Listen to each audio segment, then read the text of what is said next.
नमस्कार. आजच्या व्हिडिओमध्ये आपण पाहूया square of any number. Okay, तर त्याच्यामध्ये आपण पहिल्यांदा बघूया स्क्वेअर ऑफ 15, 25, 35. ओके, आता ह्याचा स्क्वेअर काढायचा असेल तर काय करता येईल?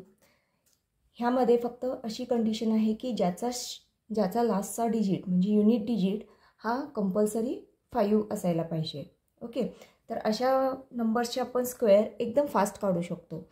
तर लक्षात घ्या, हा जो 5 आहे, 5चा स्क्वेअर किती येतो? 25.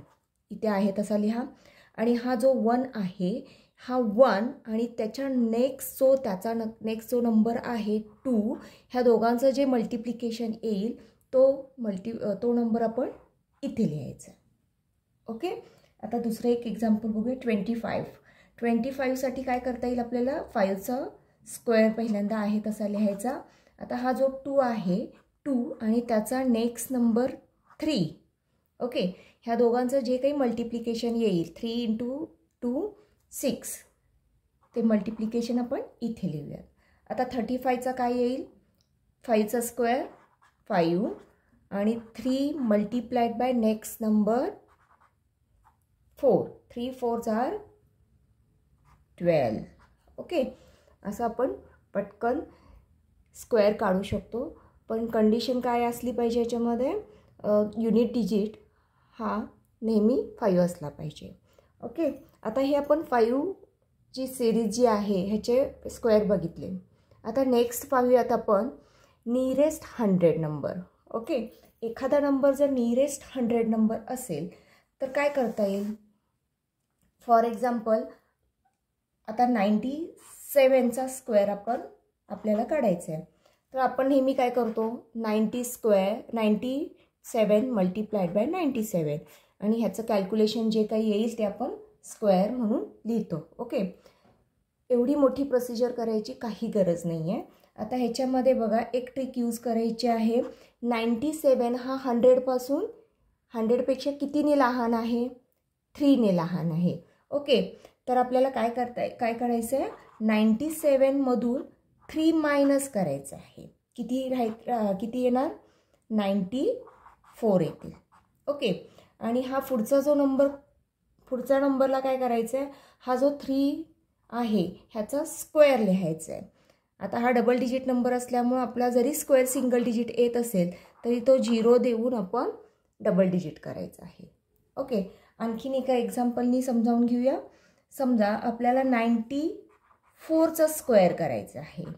94 हा 100पेक्षा कितीने लहान आहे? 6ने लहान आहे. तर 94मधून आपण 6 मायनस करूया. किती राहतात? 88. ओके, आणि 88 राहिल्यानंतर हा जो 6 आहे, ह्या 6चा आपल्याला स्क्वेअर इथे लिहायचा आहे. 6चा स्क्वेअर किती येतो? 36. ओके, हे झालं आपलं फायनल आन्सर. आणखीन एक एक्झाम्पल घेऊया. 96 बघा कितीने लहान आहे?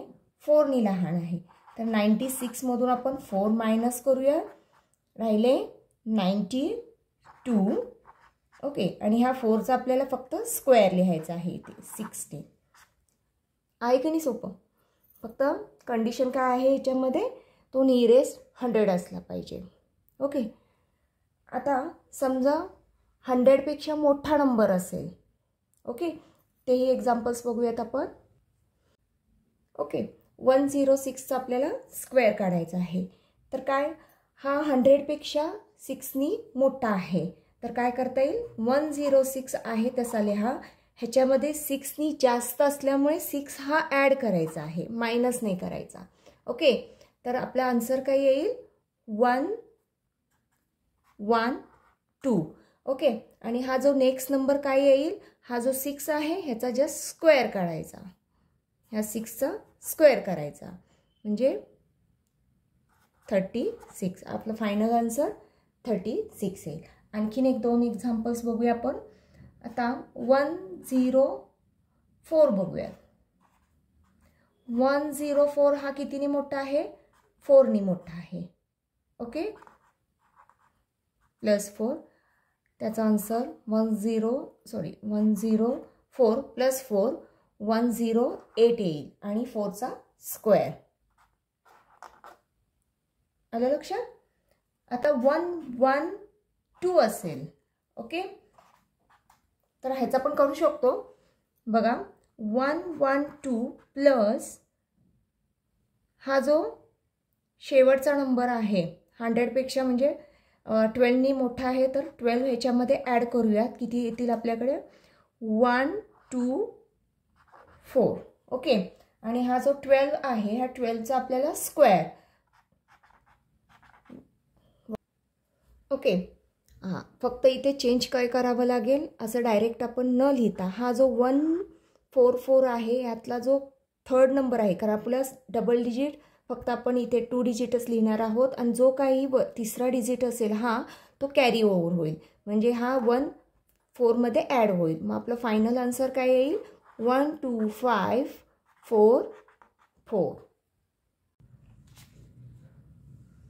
ओके, समजा स्क्वेअर ऑफ एनी नंबर काढायचा असेल, square of any number, for example 36 घेऊया. 36चा स्क्वेअर काढायचा असेल तर काय करायचं आहे? हे 6चा स्क्वेअर 36, 3चा स्क्वेअर 9. ओके, आणि हा मधला जो नंबर असेल तो कोणता असेल? 6. ह्या दोघांचं मल्टिप्लिकेशन आणि जे काय आन्सर येईल त्याचं मल्टिप्लिकेशन 2शी, म्हणजे एकंदरीत 3, 6 आणि 2चं मल्टिप्लिकेशन येईल. 6 3 = 18, 18 2 = 36. 36 आपल्याला इथे लिहायचं आहे. ओके, तर फक्त आता इथे काय करता येईल? हा 6 ॲज इट इज, हा 3 जो आहे तो ह्याच्यामध्ये ॲड करायचा. 36 + 6 39. ओके, 39चा 3 जो आहे तो ह्या 9मध्ये ॲड करायचा आहे, 12. ओके, आपला फायनल आन्सर 1296. आणखीन एक एक्झाम्पल बघूया आपण. 72चा स्क्वेअर. ओके, आता थोडीशी मी वेगळी म्हणजे डायरेक्ट सांगते कसं करायचं. 2 2 = 4, कॅरी काहीच नाही आहे. ओके, आता ह्या दोघांचं मल्टिप्लिकेशन 7 2 = 14, 14 आणि जे काय आलेलं आहे मल्टिप्लिकेशन 14 ते आपण 2शी मल्टिप्लाय करूया. ओके, 14 2 = 28. ओके, 28, 8 इथे आहे तसा लिहूया. 2 कॅरी करूया. ओके, आता राहिला हा 7. हा 7चा स्क्वेअर 49. 49मध्ये 2 ॲड करा, 51. दिस इज आवर फायनल आन्सर. असं आपण डायरेक्ट कॅल्क्युलेशन करू शकतो. आता आणखीन एक एक्झाम्पल बघूया. 48चा स्क्वेअर. 48च्या स्क्वेअरमध्ये काय करायचं आहे? 8चा स्क्वेअर 64. 4 आहे तसा लिहूया, 6 कॅरी देऊया. त्याच्यानंतर 4 ह्या दोघांचं मल्टिप्लिकेशन आणि ॲक्च्युली ह्या तिघांचं मल्टिप्लिकेशन करायचं आहे आपल्याला. 4 8 = 32, 32 2 = 64. 64मध्ये 6 ॲड करूया, 70. ओके, आणि ह्या 4चा square 16. 16 + 7 23. This is our final answer. असं आपण सोप्या पद्धतीने वैदिक मॅथ्सची ट्रिक यूज करून स्क्वेअर काढू शकतो. जर तुम्हाला माझा व्हिडिओ आवडला असेल तर प्लीज सबस्क्राईब करा, लाईक्स करा आणि शेअर करा. थँक्यू.